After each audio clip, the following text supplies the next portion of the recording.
Hi everyone. Hope you have a fantastic day. Hope you have had a good night's rest. We're talking about the 1 Samuel story. It's an intriguing story. Imagine having lived at that particular time. Prophets and priests and kings and wars and battles and physical stuff that was going on all around you. It was an intriguing world. Now when you fight someone, you don't even have to look at him. You can fight him from 5,000 miles away. But in those days, it was hand-to-hand combat, and it was a crazy situation. And amidst all of this that is going on in the wars that are being fought and the turbulence in the nation, there is a God who has a purpose, strangely enough, even in it all. And God raises up Samuel from a young child, and he becomes the priest. Saul is wanted by the people to be their next king, and so Samuel appoints Saul to be the king with a warning to say, this man, this king, is going to take your kids from you, he's going to take your stuff from you, and he's going to make your life kind of miserable. But they wanted the king. And then a little bit later, Samuel came to the people and said, you know, you've really messed up. You've offended God. You've hurt him terribly by wanting this king. And the people looked at Samuel and said, Samuel, how can we believe you? We don't know. We haven't spoken. We haven't heard a voice from heaven saying this. So Samuel cried out to God. He said, God, just show these people. And God sent across those people an incredible thunderstorm. Now, we're talking here Middle East stuff, people. Incredible thunderstorms are not the normal thing. Thunderstorms are far from normal. Never mind incredible ones. And the rain poured down and the lightning shone, and the people were in absolute fear and trepidation, more about God than they were, in fact, about the storm. And Samuel said to the people, he said, this is God speaking to you. He is not pleased, but you have messed up. But here's what God says to you. Crazy. He says, do not be afraid.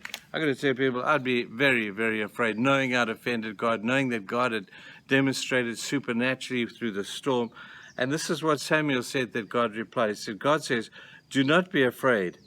You have done all this evil, yet do not turn away from the Lord, but serve the Lord with all your heart. Now, there's an interesting thought, that even though you mess up, and even though you make a bad decision, and even though in a sense you sometimes turn away from God or do something that goes in the face of God, God said it's okay. It's not okay, but it's okay. Do not be afraid. Do not turn away after useless idols. They can do you no good, nor can they rescue you, because they're useless.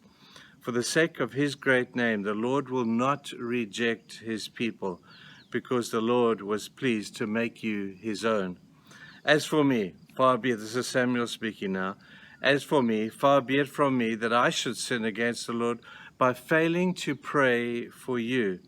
And I will teach you the way that is good and right, even though they're in a state of absolute mess. But be sure to fear the Lord and serve him faithfully with all your heart. Consider what great things he has done for you. Just remember that first verse 20 of chapter 12. Do not be afraid. You have done all this evil, yet do not turn away from the Lord, but serve the Lord with all of your heart. People, it's possible, and it should be doable, and it should be a reality, that when we mess up, when we make wrong decisions, when we sin, and we suddenly realize through a demonstration maybe of God that this has been the wrong thing to have done, don't give up. Some of us have written ourselves off, but fortunately for us, God is the God of a second chance, and he's able to forgive us, and we still live with the consequence of that sin. That does not go away. The children of Israel still lived with the consequence forever. They're still living it with the consequence of their sin, of Saul being made king. But that doesn't mean that you cannot live a godly and fulfilled spiritual life even after you have messed up to this degree. That says something about us. It says something about our tendency or our ability or our proneness to go and do dumb, stupid things. But it also says so much more about God. Who is this God that can forgive us when we go in his face?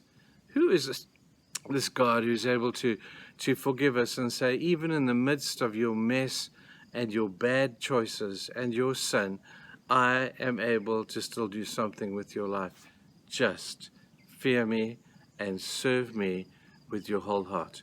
It may not be exactly what it could have been, But I've got to tell you, people, sometimes second best is good enough. So sometimes we have to settle for that. If you're in that situation, if you feel that you've wandered from God to the extent that you question whether God could even have you back again, for goodness sake, people, go and read the passage. The passage is clear. God is able to redeem your blunders. We've said that before. And even if it's a big, big blunder, never write yourself off, because God doesn't. Think about that today. Have a great day. Cheers, guys.